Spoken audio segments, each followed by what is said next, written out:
भक्तों को थोड़ी सी तपस्या अधिक करनी पड़ी, लेकिन ये जो तप है ना, तप, ये तपस्या थी कल जो हमने करी। तो लोग हिमालय पे जाके तपस्या करते हैं, तो इसी प्रकार से कल हमने दिन भर तपस्या करी। 24 घंटे की तपस्या कोई बहुत बड़ी तपस्या नहीं है। लोग वर्षों तपस्या करते हैं बिना खाए पिए, बिना सोए। हमने एक दिन किया पूरा दिन भर, तो कोई बड़ी बात नहीं है।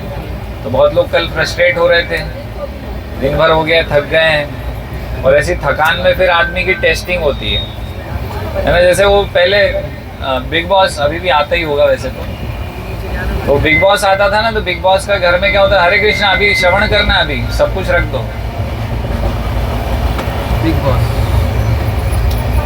तो बिग बॉस के घर में क्या होता था कि एक दिन 2 दिन सब लोग बहुत अच्छे से हंस रहे हैं, एक दूसरे से बात कर रहे हैं, बहुत रिस्पेक्ट दे रहे हैं एक दूसरे को। थोड़ा वॉल्यूम कम करना पड़ेगा, कंट्रोल करना पड़ेगा। क्या होता है बिग बॉस में,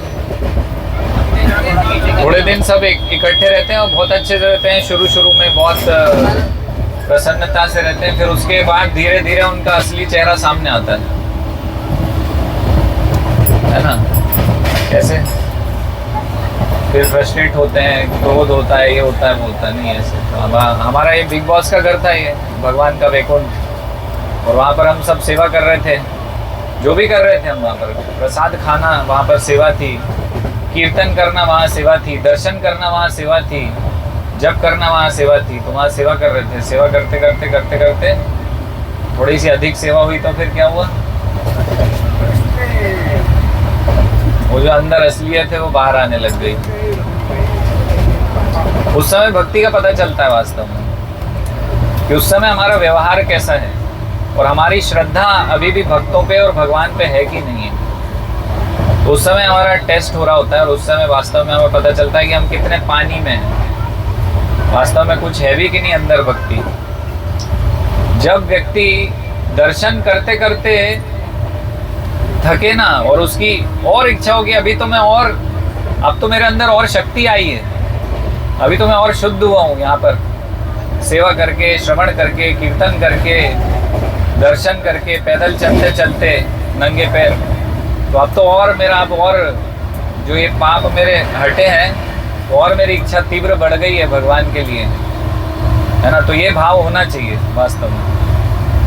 और मुझे सेवा करनी है, और दर्शन करना, और क्या है यहाँ पर, कहाँ क्या लीला हुई है। तो उससे पता चलता है कि अभी हम भक्ति में आगे बढ़े हैं। लेकिन हमारे साथ क्या हो जाता है, उल्टा हो जाता है। तो इसलिए अभी हमें बहुत बहुत बहुत कुछ सीखना है, करना है। तो ठीक है, ओके। तो रंगनाथ स्वामी जो टेम्पल है, मंदिर है श्रीरंगम में, तो रंगनाथ स्वामी कौन है, कहाँ से प्रकट हुए, कैसे प्रकट हुए, तो वो लीला कथा स्थल पुराण में बताई गई है। और कई पुराणों में इसका वर्णन है। ऐसा भी बताया गया है कि उसका जो रंग क्षेत्र है और जो रंगनाथ मंदिर है, उसका पुराणों में भी वर्णन आता है ना। तो श्री संप्रदाय का मुख्यालय है ये, 108 दिव्य देशम है उनके मुख्य, 108 दिव्य देशम में से ये बोलना चाहिए सर्वोच्च, उनमें से सबसे ज़्यादा बड़ा ये दिव्य देशम है, माना गया है इसको। इसकी मान्यता अधिक है श्रीरंगम की, है ना। ऐसा कहते हैं श्री संप्रदाय में कि उनके आचार्य ऐसे मानते हैं कि जो वैकुंठ है वो इस जगत में श्रीरंगम के रूप में प्रकट हुआ है ना। तो चैतन्य महाप्रभु भी यहाँ पर चतुर्मास काट के गए हैं यात्रा में उनकी। हमने कल दर्शन किया था वो स्थल का। एक मंदिर और था जो छूट गया, चरण पादुका, वहाँ पर मतलब चरण बने हुए हैं चैतन्य महाप्रभु के चरण चिन्ह, वहाँ हम नहीं जा पाए। लेकिन अच्छा, आप लोगों ने देखा था, गुड, वेरी गुड, बहुत बढ़िया। तो वो हम नहीं दर्शन कर पाए, लेकिन ठीक है, कुछ भक्तों ने किया, बहुत अच्छी बात है। तो चतुर्मास यहाँ पर वेंकट भट्ट के घर में चैतन्य महाप्रभु ने व्यतीत किया था। तो बहुत गौड़ीय संप्रदाय के लिए ये विशेष स्थान है। चैतन्य महाप्रभु श्रीरंगम भी आए थे।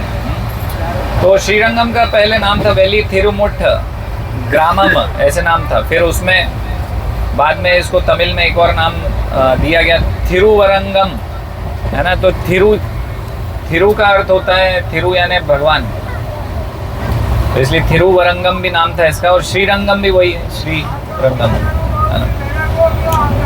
और ये वास्तव में इसका जो कपड़े तो ये जो श्रीरंगम कैसा है, श्रीरंगम जो एक आइलैंड द्वीप की तरह है, तो दो नदी के बीच में श्रीरंगम स्थापित है, स्थित है। तो किस प्रकार से है, एक कौन सी नदी है, कावेरी, और दूसरी एक नदी का नाम है कोलिडम। तो दो नदियां हैं, इनके बीच में एक आइलैंड, एक द्वीप के रूप में श्रीरंगम स्थापित है ना।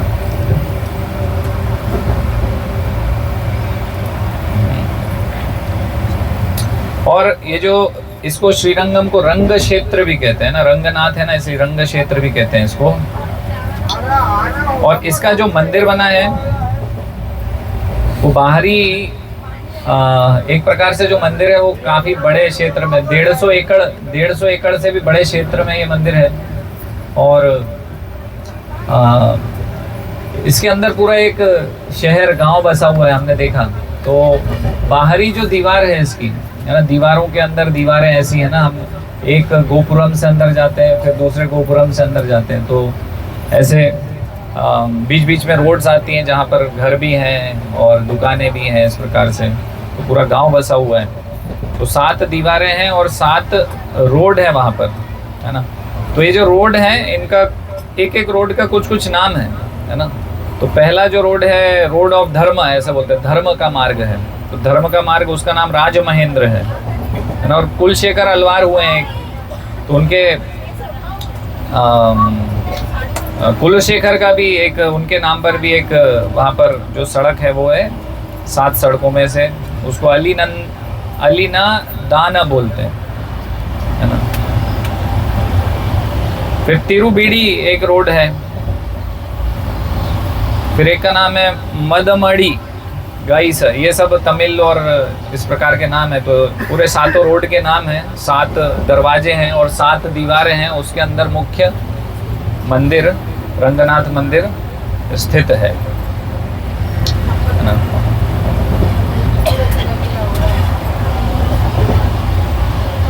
तो ये जो राजा धर्मवर्मा है ना, उनकी कथा अभी आएगी, राजा धर्मवर्मा, जिनकी वजह से अभी ये श्रीरंगम का जो डीटीज हैं रंगनाथ की, वो यहाँ पर आए, है ना।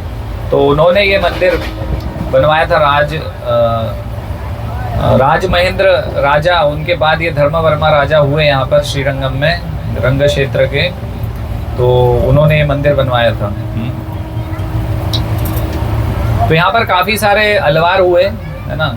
ये मुख्यालय था, तो यहाँ पर सारे अलवार रहा करते थे और रंगनाथ भगवान की सेवा किया करते थे।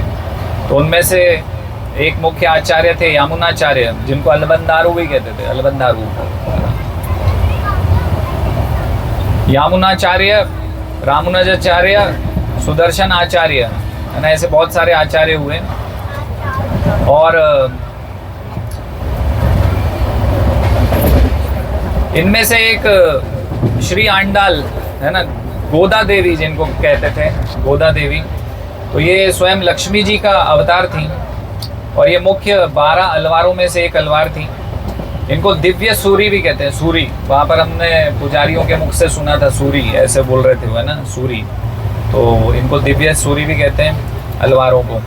और ये जो आंडाल थी, तो जैसे हमने मीराबाई की कथा सुनी हुई है, तो इसी प्रकार से ये भगवान की शुद्ध भक्त थी, लक्ष्मी जी का अवतार थी। तो इनका विवाह रंगनाथ की जो डीटीज हैं, जो विग्रह हैं, उनसे उनका विवाह हुआ था। और बाद में जब उन्होंने अपनी लीला समाप्त करी, तो वापस रंगनाथ में समा गई थी, इस प्रकार से बोल सकते हैं, है ना, मर्ज हो गई थी उनमें रंगनाथ। और एक थिरुमंग अलवार थे, इनमें से मुख्य अलवारों में से थिरुमंग अलवार थे। तो उन्होंने जो चौथा बाउंड्री है, जो हमने देखा ना, एक के बाद एक बाउंड्री, यानी बाउंड्री वॉल जो बनी है ऊंची ऊंची, तो उसमें से मुख्य उन्होंने बाउंड्री वॉल बनवाई थी, चौथी वाली। और ये कैसे बनवाई थी, वो चोरी किया करते थे, तो बहुत सारे लोगों के पास गए कि मंदिर बनवाना है, लेकिन लोगों ने सुना नहीं, ध्यान नहीं दिया।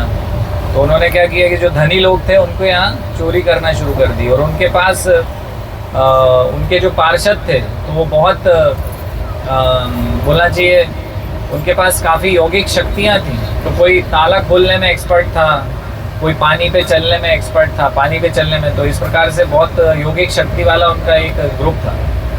तो वो लोग चोरी किया करते थे धनी लोगों के यहाँ, और फिर इस प्रकार से मंदिर निर्माण किया करते थे।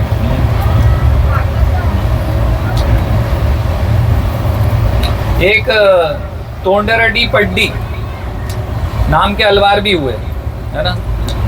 तो ये अलवार यानी महान भक्त थे, लेकिन ये किसी वैश्या के संगति में पड़ गए थे। लेकिन रंगनाथ भगवान की कृपा से वो वापस बच गए। तो उन्होंने, रंगनाथ भगवान ने, क्योंकि ऐसे अलवार, ऐसे शुद्ध भक्त के संग में वो जो देवदासी थी वो आई, तो उन पे कृपा किया। उन्होंने अपना सोने की थाली उनके पास भिजवाई, है ना, भगवान ने।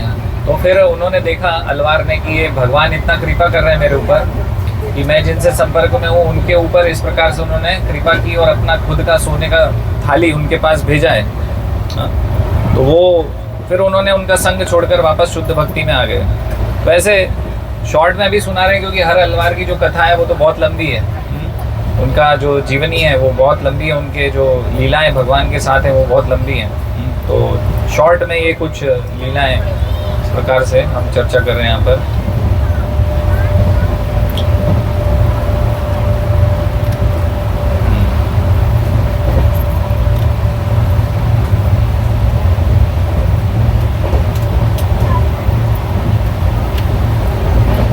तो यहाँ पर एक विशेष गोपुरम था जो कि पूरे एशिया का सबसे बड़ा गोपुरम है, राजगोपुरम। राजगोपुरम किसी ने देखा था? मैं तो नहीं देख पाया। नहीं, वाइट वाला नहीं था, वो कलरफुल था। और ऐसा बताते हैं कि वो 10 मील दूर से भी दिखता है राजगोपुरम। तो बहुत विशेष ये गोपुरम था वहाँ पर। वाइट वाला तो हमने भी देखा था, मैंने भी देखा था। ये 236 फीट ऊंचा है और एशिया का सबसे बड़ा है गोपुरम। इससे बड़ा गोपुरम एशिया में कहीं भी नहीं है। और यहाँ जो डीटी थे तो बहुत सारे भक्त, क्योंकि हम प्रवचन करते करते वहाँ से हमें उठा दिया गया, तो बहुत सारे भक्तों को समझ में नहीं आया कि मूर्ति कहाँ है, विग्रह कहाँ है। बस गए वहाँ पर, कुछ समझ नहीं आया, कुछ दिखा नहीं, कुछ पता नहीं चला। तो यहाँ पर जो रंगनाथ स्वामी की जो मूर्ति है वो द्विभुज रूप में है, द्विभुज हैं, विष्णु जी हैं, महाविष्णु जैसे हैं, और अनंत शेष पर विराजमान है। तो थोड़ा सा अगर हमने लेफ्ट साइड से देखा होगा तो अनंत शेष भी दिखे होंगे, भगवान लेटे हुए दिखे होंगे अपने राइट साइड पे, मतलब राइट हैंड साइड पर वो लेटे हुए थे, है ना। इस प्रकार से भगवान वहाँ पर अनंत शेष पे विराजमान है, जैसे महाविष्णु विराजमान है ना। और उनके पैर की तरफ 2 मूर्तियाँ थी, उनमें से एक भूदेवी और नीला देवी, ये लक्ष्मी जी के विस्तार हैं, इनको लक्ष्मी बोल सकते हैं। भू देवी और नीला देवी थी। और एक उत्सव विग्रह भी था रंगनाथ भगवान का, जो कि बाहर आए थे बाद में, है ना। हम जब खड़े थे शुरू में हमने उत्सव विग्रह भगवान का बाहर आते हुए देखा था, है ना। वो बाहर बाद में ग्राउंड पे खड़ा था ना, तो उनको मनावल्लभ पेरुमल कहते हैं, उनका नाम है मनावल्लभ पेरुमल। तो उत्सव विग्रह भी है वहाँ पर, जो हमने देखे होंगे वहाँ पर सामने। और एक और डीटी है वहाँ पर जिनका नाम है तिरुवरंगा। तिरुवरंगा, तो ये जो तिरुवरंगा डीटी है, ये कहाँ से आए, कैसे आए? इनकी पहले पूजा हुआ करती थी, जब रंगनाथ को बीच में वहाँ से हटाना पड़ा था तो मुस्लिमों ने अटैक किया था। तो मुस्लिमों के अटैक की वजह से भगवान रंगनाथ को शिफ्ट किया गया था। तो शिफ्ट वहाँ से किया तो एक दूसरी ऑल्टरनेटिव वहाँ पर विग्रह रखा था, वो विग्रह है ये तिरुवरंगा, जिसकी पूजा काफ़ी वर्षों तक वहाँ पर हुई रंगनाथ स्वामी के ऑल्टरनेटिव के रूप में, है ना। और फिर बाद में वापस भगवान रंगनाथ को वहाँ पर लेकर आए। और एक और वहाँ पर विग्रह था, विभीषण का विग्रह था भगवान के चरण के पास में, है ना। क्योंकि ये विभीषण की वजह से ही, अभी हम कथा सुनेंगे, तो विभीषण की वजह से ये विग्रह यहाँ पर स्थापित हुए हैं।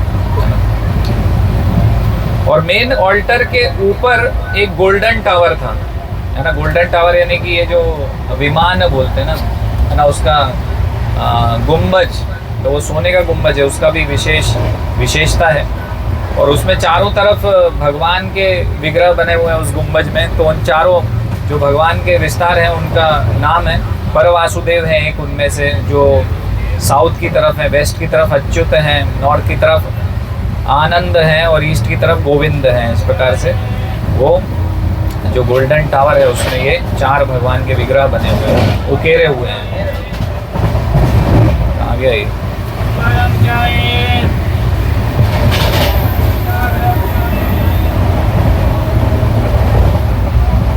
तो यहाँ जो अभी हम देख रहे थे कि जो भी पूजा पाठ हो रही है यहाँ पर, और जो वहाँ पर जो भगवान को जो उठाते हैं और भोग लगाते हैं, जो वहाँ पर गीत गाते हैं, जो पूजा पाठ होती है, जो आरती गाते हैं, जो स्टैंडर्ड सेट किए हैं वो सब रामानुजाचार्य ने किए हैं, है ना। उनके पहले भी काफ़ी वैष्णव आचार्य आए, लेकिन फिलहाल जो यहाँ पर सेवा हो रही है वो सेवा रामानुजाचार्य ने स्थापित की है। और सुबह 6:45 पर, है ना, रोज़ सुबह 6:45 पर भगवान को उठाया जाता है यहाँ पर, और भगवान के पट खोले जाते हैं, तो भगवान को दर्शन कराया जाता है। तो 2 चीज़ों के दर्शन भगवान करते हैं शुरुआत में। तो हमने देखा था एक तो हाथी है वहाँ पर बहुत सारे, वो जो मंदिर में हाथी हैं, तो हाथी रहता है और एक गाय रहती है। जब भगवान के पट खोलते हैं तो भगवान जो देखते हैं, तो सबसे पहले गाय का पीछे का भाग देखते हैं। गाय पीठ करके खड़ी होती है भगवान की तरफ, और दूसरी साइड फेस करके हाथी खड़ा होता है भगवान की तरफ, है ना। जब हमने होटल में पूछा था तो वो बता रहे थे ना कि 6:45 पे मंदिर खुलता है वहाँ पर, 6 बजे के बाद। तो 6:45 पे इस प्रकार से जैसे हम मंगल आरती करते हैं, तो उस प्रकार से ऐसे भगवान के जब पट खुलते हैं तो सबसे पहले, क्योंकि शास्त्रों में ऐसा माना गया है कि गाय का जो पीछे का हिस्सा है ना, मुख छोड़ के, वो शुभ है और शुद्ध है। तो इसलिए इस प्रकार से भगवान सबसे पहले गाय का पिछला भाग और फिर जो वो हाथी है उनका फेस, मुख, उसके दर्शन करते हैं सबसे पहले भगवान। ऐसे शुरुआत होती है, दिन की शुरुआत ऐसे होती है।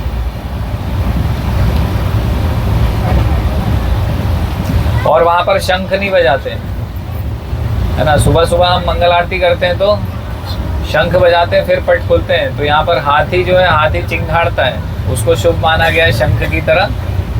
और जैसे हम मानते हैं कि शंख बजाना शुभ होता है, तो इस प्रकार से हाथी वहाँ पर चिंघाड़ता है, उसके बाद पट खुलते हैं, है ना।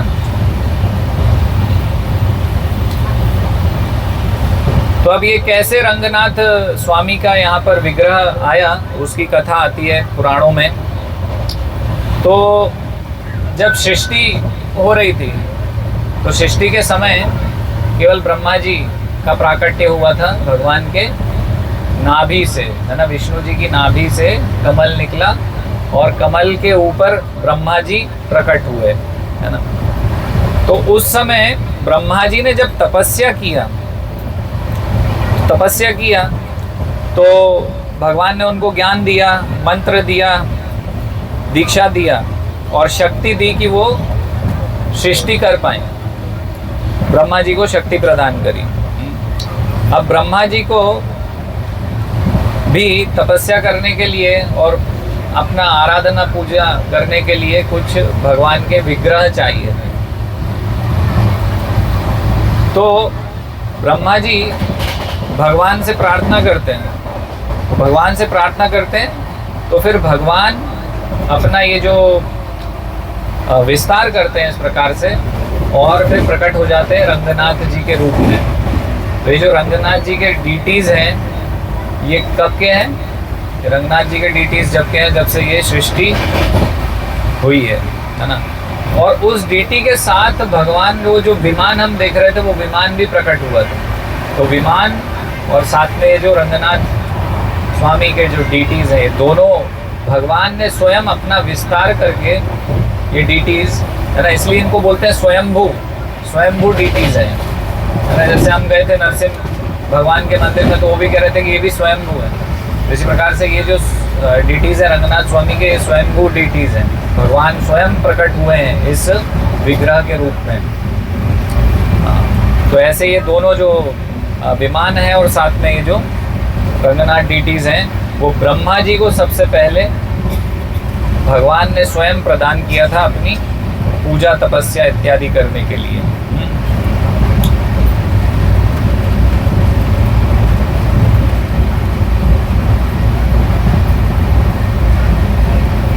अब ब्रह्मा जी का लोक कौन सा लोक है? ब्रह्मा जी का लोक है सत्यलोक। तो ब्रह्मा जी ने उसको सत्यलोक में रखा उस विग्रह को, और वहां पर वो पूजा पाठ किया करते थे। फिर बाद में ब्रह्मा जी ने मनुओं को, और उनमें से वैवस्वत मनु को ये प्रदान किए डीटीज सेवा करने के लिए।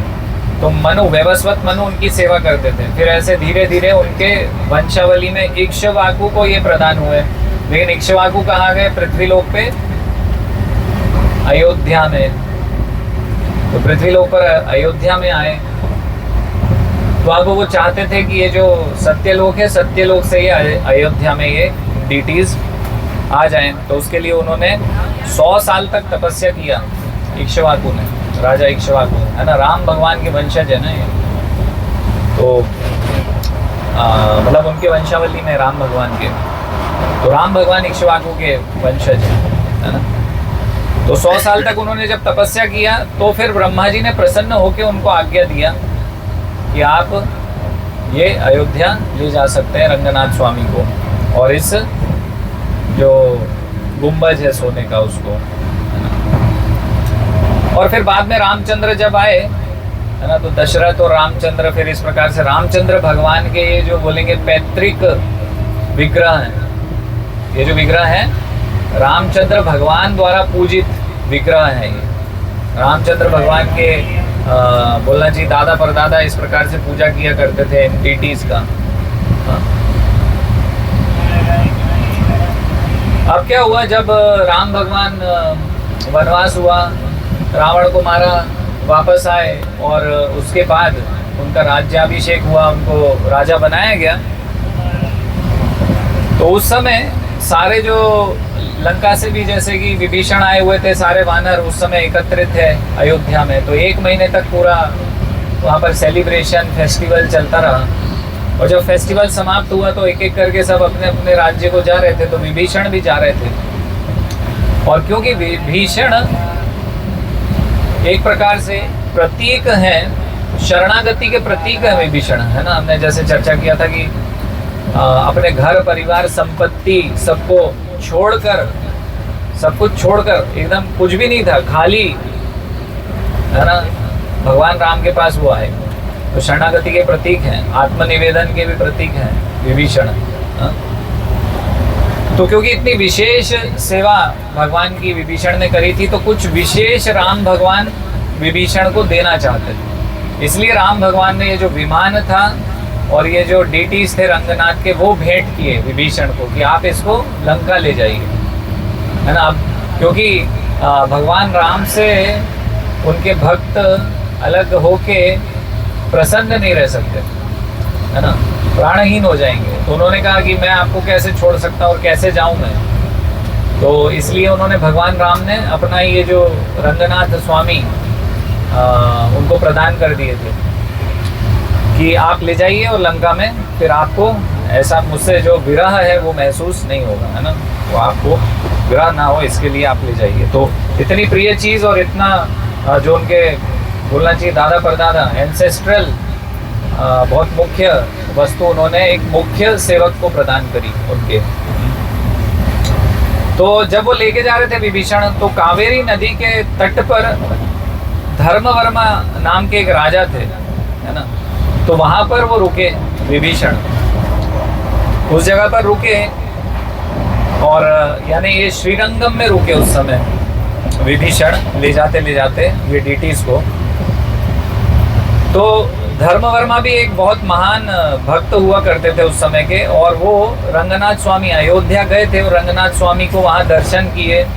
और जब से ही उनके हृदय में, क्योंकि वो भी बहुत अच्छे भक्त थे भगवान के, महान भक्त थे, तो उनकी भी इच्छा थी कि मैं ये जो रंगनाथ स्वामी हैं, मैं श्रीरंगम लेकर आऊँ और मैं भगवान की बहुत अच्छे से सेवा करूँ। वो भी राजा थे। तो ऐसी इच्छा उनके अंदर थी और रंगनाथ स्वामी वहाँ आ गए विभीषण के साथ और उन्होंने वहाँ पर सेवा करी, वहाँ पर रंगनाथ स्वामी की पूजा करी और फिर विभीषण उनको ले जाना चाहते थे तो विभीषण ने वापस ये सब डीटीज उठाने का प्रयास किया कि मैं वापस ले जाता हूँ, लेकिन रंगनाथ स्वामी वहाँ से हिले भी नहीं, 1 सेंटीमीटर भी नहीं हिल रहे थे, है ना। विभीषण भी भक्त थे और बहुत शक्तिशाली थे, लेकिन उनसे डीटीज बिल्कुल नहीं हिले। तो विभीषण काफ़ी दुखी हुए, लेकिन फिर भगवान आए और भगवान ने फिर बताया विभीषण को कि अभी मैं ये जो श्रीरंगम है ये मेरा वैकुंठ धाम है और मैं इस वैकुंठ धाम में ही रहना चाहता हूँ, ये मेरी इच्छा है और मैं राजा ये जो धर्मवर्मा है इससे सेवा ग्रहण करूँगा यहाँ पर, तो मेरी ये इच्छा है और आप निश्चिंत रहिए, मैं हमेशा यहाँ से आपकी तरफ लंका की तरफ देखता रहूँगा, तो आपका जो सुरक्षा है वो भी मैं यहाँ से बैठ के नहीं लेट के करूँगा, तो आप निश्चिंत रहिए, मेरी कृपा दृष्टि आप पर हमेशा बनी रहेगी। इस प्रकार से भगवान बोलते हैं। साधारणतः जो मूर्तियाँ होती हैं वो किस तरफ होती हैं, ईस्ट की तरफ फेसिंग होती है, लेकिन ये किस तरफ फेसिंग है, साउथ की तरफ फेसिंग है। तो ये एक विशेषता है इन डीटीज की। उसका कारण यही है कि साउथ को क्यों फेस करती हैं यहाँ की डीटीज, क्योंकि ये श्रीलंका की तरफ भगवान देख रहे हैं, विभीषण की तरफ भगवान अपने भक्त की सुरक्षा का चिंता करते हुए उधर देख रहे हैं, है ना, उनकी सुरक्षा के लिए। तो इस प्रकार से श्रीलंका जाते जाते ये जो रंगनाथ स्वामी है ये यहीं स्थापित हो गए, रंग क्षेत्र श्रीरंगम में, वैकुंठ में, है ना। तो विरजा नदी क्या है, कावेरी नदी, और कावेरी नदी के उस तरफ श्रीरंगम यानी कि वैकुंठ है। तो भगवान ने खुद ये बताया है यहाँ पर, है ना, विभीषण को कि ये वैकुंठ धाम है, मेरा धाम है, इसलिए यहाँ रुकना चाहता हूँ। अभी आप देखिए भगवान की कितनी कृपा है, अभी आप श्रीरंगम जाके थक गए हैं, नहीं तो आपको श्रीलंका जाना पड़ता दर्शन करने। पता था भगवान को कि आप थक जाओगे, इसलिए यहीं पे रुक गए। एक और कथा इसके पीछे है कि भगवान उस तरफ फेसिंग क्यों करते हैं। तो एक श्री वैष्णव संप्रदाय के आचार्य हैं, तो उनकी कमेंट्री से पता चलता है कि सीता जी जब वापस आ गई थी तो सीता जी ने बोला राम भगवान को कि विभीषण जब भी रावण को ऐसा बोलता था कि सीता जी को लौटा दो, तो एक बात जरूर बोलता था कि जब से ये सीता यहाँ पर आई हैं, जब से मैं अपशगुन देख रहा हूँ, लंका के ऊपर कुछ कष्ट आने वाला है, अपशगुन ही अपशगुन हो रहे हैं। तो सीता मैया ने कहा मैं तो लक्ष्मी हूँ, और लक्ष्मी जहाँ है वहाँ अपशगुन कैसे हो सकता है, सब कुछ शुभ लाभ होना चाहिए, वहाँ तो ऐश्वर्य होना चाहिए जहाँ लक्ष्मी है, ऐसे कैसे हो गया। राम भगवान को पूछा तो राम भगवान ने कहा अरे ये आपके कारण नहीं हुआ है ना। जैसे पत्नी हमेशा कुछ बोलती है तो अभी उनको सांत्वना देना पड़ता है, तो राम भगवान सांत्वना दे रहे नहीं, अरे ऐसा मत सोचो ना, ये तो क्या है, रावण ऐसा व्यक्ति था ना, ऐसे पाप कर्म करता था, तो उसकी वजह से सब ये सब अशुभ हो रहा था, आपकी वजह से थोड़ी हो रहा था। लक्ष्मी आप तो सही में साक्षात लक्ष्मी है, आप जहाँ रहेंगे वहाँ तो सब शुभ लाभ ऐश्वर्य होगा, ऐसा थोड़ी है। तो बोले फिर ये लंका पूरा मर गए, उनके वंशज कैसे हो गया ये सब। तो फिर भी नहीं मानी सीता जी। तो फिर इसलिए भगवान राम बोले कि ठीक है भाई, आपको ऐसा लग रहा है ना, अभी देखो ये कितना बड़ा शुभ होगा, कितना बड़ा ऐश्वर्य होगा कि मैं हमेशा लंका की तरफ देखूंगा आपके लिए। तो इसलिए भगवान के ऐसे सीता जी को प्रसन्न करने के लिए, सांत्वना देने के लिए भगवान ऐसा बोले। तो ये एक वैष्णव आचार्य की टीका में मिलता है कि इसलिए भगवान वहाँ देख रहे हैं कि वहाँ पर शुभ हो, और ये जो डाउट था लक्ष्मी सीता जी के हृदय में, तो वो उसको हटा दें। तो भाग्य की देवी हैं लक्ष्मी जी, तो ऐसा कैसे हो सकता है, उनका प्रश्न था। इसलिए राम भगवान ने बोला कि अभी मैं वही देखूंगा, है ना, रंगनाथ के रूप में मैं सब कुछ शुभ होगा। जहाँ भगवान की दृष्टि पड़ेगी वहाँ कभी अशुभ हो सकता है क्या? नहीं हो सकता। फिर उसके बाद धर्मवर्मा ने वहाँ पर बहुत सुंदर मंदिर बनवाया भगवान के लिए। लेकिन क्या हुआ कि समय के साथ साथ ये सब वहाँ की जो सेवा पूजा है सब बंद हो गई, धीरे धीरे सब भूल भाल गए कि क्या लीला थी, क्या हुआ था। और वहाँ पर सैंड स्टॉर्म जो रेतीला तूफान, तो इस प्रकार से वहाँ आंधी तूफान आए कई बार और पूरी जगह जो है मंदिर ढक गया। भगवान के जो विग्रह थे वो जमीन में धंस गए थे पूरे, किसी को पता ही नहीं था वहाँ पर कि इस प्रकार से ये सब विग्रह हैं भगवान के।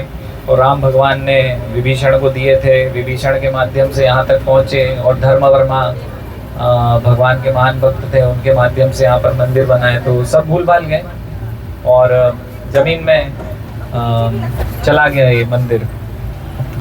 तो फिर एक बार एक चोला डायनेस्टी, क्या बोलेंगे डायनेस्टी को,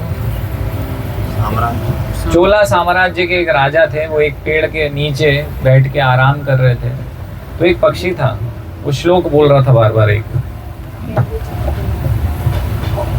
तो श्लोक बोल रहा था, कावेरी विरजा सेवयम वैकुंठम रंग मंदिरम स वासुदेवो पंगेशाह प्रत्यक्षम परमम पदम विमानम प्रणवकरम वेद श्रृंगम महाद्भुतम श्रीरंगशाही भगवान प्रणवार्थ प्रकाशकः।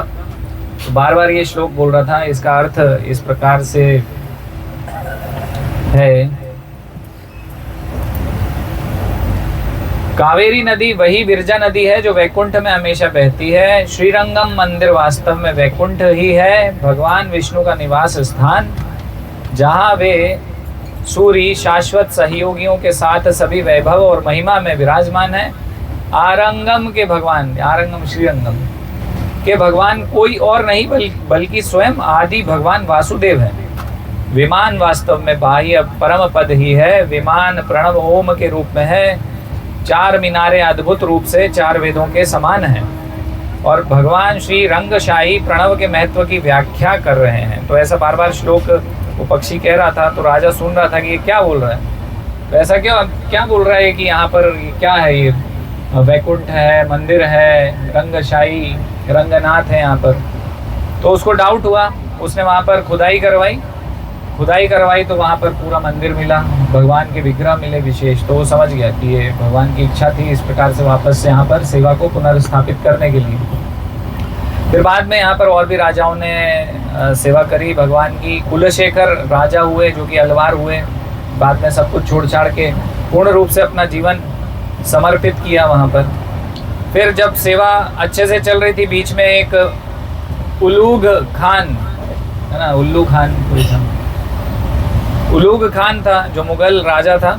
उसने श्रीरंगम पर अटैक किया और लगभग 50 साल तक यहाँ पर सबको परेशान किया, मंदिर को सेवा नहीं होने दिया, लूटा इस प्रकार से। और लगभग उस समय 12,000 वैष्णव थे, श्री वैष्णव। तो उनमें से 11,250 वैष्णवों को उसने जान से मार दिया और लगभग 750 जो वैष्णव ब्राह्मण थे यहाँ पर वे इधर उधर चले गए। और पास ही में एक जगह है गोपुरा पट्टी, तो उस जगह चले गए वे सब। फिर बाद में कई सालों के बाद 15वीं और 16वीं शताब्दी में विजयनगर और नायक राजा थे, उन्होंने फिर श्रीरंगम का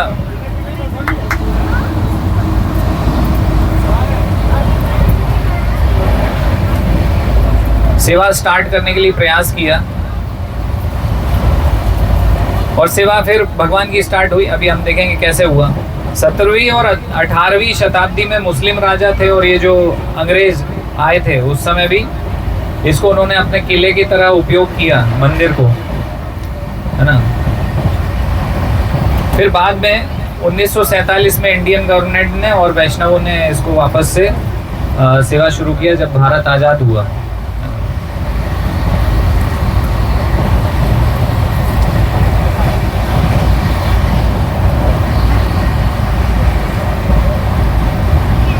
हाँ, उसके पहले वापस ये जो राजा थे विजयनगर और नायक के, इन्होंने फिर से वापस श्रीरंगम को स्थापित किया और डीटीज को वापस लाकर यहाँ पर पुनर्स्थापित किया था ना।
कथा तो बहुत लंबी है चैतन्य महाप्रभु और गोपाल भट्ट गोस्वामी की। हम ठीक है, ओके, हम रामानुजाचार्य का कथा सुनेंगे ब्रेक के बाद।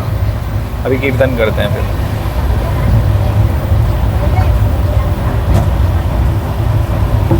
हरे कृष्णा। तो अभी हम फिर से कुछ वैष्णव गीत कीर्तन करेंगे क्योंकि सभी वक्त वापस सोते हुए दिख रहे हैं। फिर रामानुजाचार्य के जीवनी के विषय में कुछ चर्चा करेंगे।